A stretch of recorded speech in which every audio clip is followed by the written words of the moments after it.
Hello, my name is Ahmed Zaza. I'm an urban designer and researcher who lives and works in Cairo in Egypt.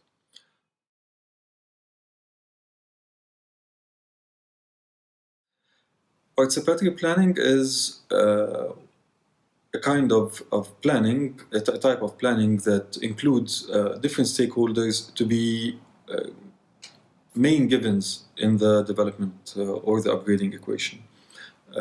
Which means that it's not only that there are planners who are working on who have vision and they're empowered enough to apply these visions through an intervention in the city, and that's it.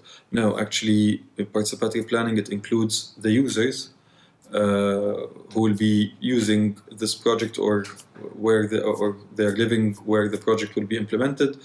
The state as a key player always in any kind of development or upgrade projects, and any other significant stakeholders or parties like maybe NGOs, companies, shop owners. What it depends on the kind of project that is being tackled. So the whole idea is to actually to start working with each party and to understand the needs and the constraints and the challenges of each party, and include all of these needs and challenges and opportunities into the design solution. Also, it's not only about understanding the needs. Now, sometimes we work all together in applying solutions, because the users or the party or the group who are facing these problems that we are trying to solve are always the ones who know the best solution for.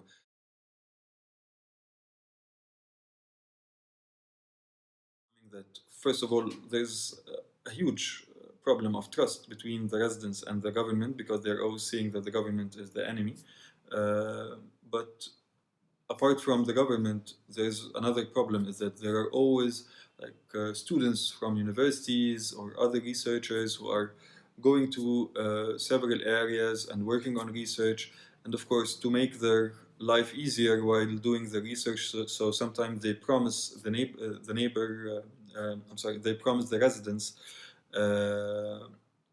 certain promises, like, yeah, we're doing this research to make things better, and then they disappear. So whenever we're approaching for a real project, the people there always, they don't trust us. They feel that, yeah, you're coming to do your research and leave us and go and take all the credit.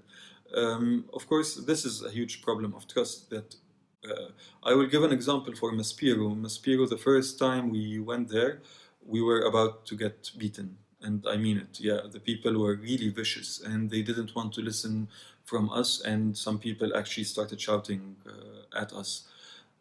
But when we started going again, the trust was being built a bit by bit, to the limit that the community there, they offered us an apartment in Maspero to work from the apartment, which really it helped us a lot in gaining more trust from the community there, because we became under their eyes. We're working in the area. Our doors are always open. Whenever anyone wants to just come and see exactly what are we doing, they're totally welcome. Uh, on the other hand, being in the area for 2 years, it the whole Maspero project, it became very personal, because we're not anymore the architects who are going in the morning to do our job and then going back to our lives. No, we were camping there. So camping there, it made us understand, of course, have a super in-depth understanding for the dynamics of the neighborhood, and also it made us experience what the community is experiencing. We were witnessing each fight, attending each wedding, witnessing building collapsed, witnessing the problems with the police there, smelling the garbage in the area, or smelling the nice food smell that's being cooked around us, and we're being part of the community. So of course this added the trust and made people, yeah, they were able to engage more and to believe when we say, okay, let's work on mobilization and let's create NGO in the area and let's take your voices to the government. And then after, of course, the government started to respond to our project and the project became formal. So the community, again, they gained more trust and they were so like excited to do more and to engage more and to get mobilized more.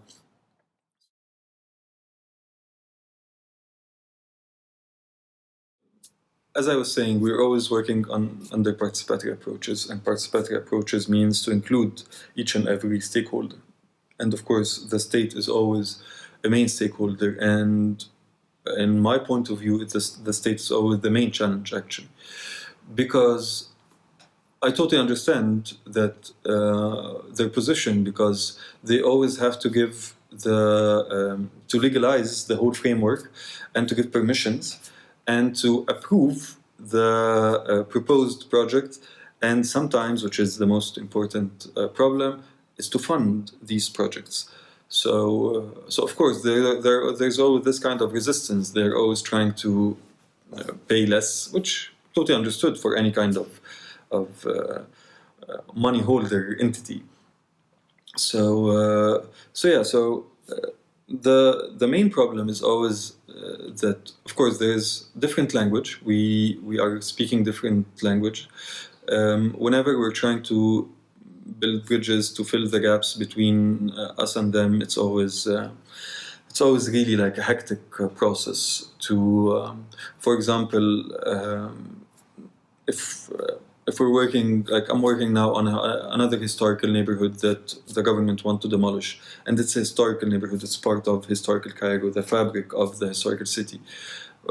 Whenever we're trying to speak to the government and to speak that, yeah, the historical fabric is something important and the historical buildings are so important, even if they are not listed as monuments in the Ministry of Antiquities, but still, it's the whole fabric is really like is an asset for the city.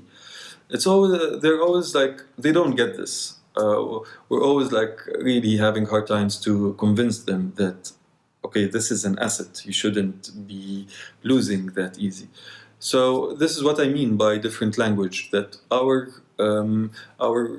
we see potentials differently. We see assets differently. They're always looking. Okay, so what kind of win will they take? Is it a propaganda, a political win? Is it an investment?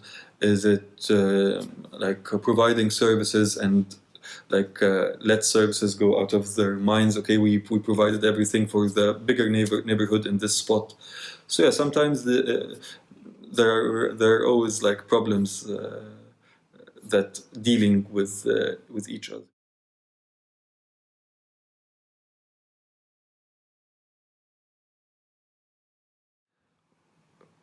The main lesson, or what I recommend actually for the younger future planners or younger future decision makers or younger future social workers, is that first of all, never go and work with community to find yourself, to understand yourself. Uh, Let me elaborate on this, is that there are lots of people who just want to go and to help people for the sake of feeling that they did something good. I believe this is on the process, it's a burden actually, it's not a help, because it working closely with local communities, especially in deprived areas, the people who are really suffering, you always have to understand that you're there to learn, not to offer help, or you're there to learn, not to being helped by the people to find yourself. No, actually, the whole idea is we go there, we are working. It's totally like any other job that you are having targets that you want to fulfill. The whole idea is clarifying these targets for yourself. Is that the target? It should always be the to the benefit of the people and the benefit of the planet and the benefit of the universe. This is a very important lesson that that we got very late. Another lesson, and again a recommendation, which is you'll always face the idea of that. Okay, خلاص, we're not. We're facing like bureaucracy, or we're facing a different political will, or we're facing like very evil investors that we cannot tackle anymore. We cannot go a step forward. No, actually, there is a lot always to happen, and yeah, we lost a lot in dealing with Maspero neighborhood, because the whole neighborhood got demolished and the people were relocated. But as well, we learned a lot from the whole process, and we're applying a totally different process after learning from our mistakes in Maspero, and we're applying a totally new process in another historical neighborhood, and we're gaining better results, and we're having better steps and further steps as well. So never say, okay, we don't have the power anymore to have this extra step, because the levels are getting harder, and like the monsters are becoming more vicious. No, there are always ways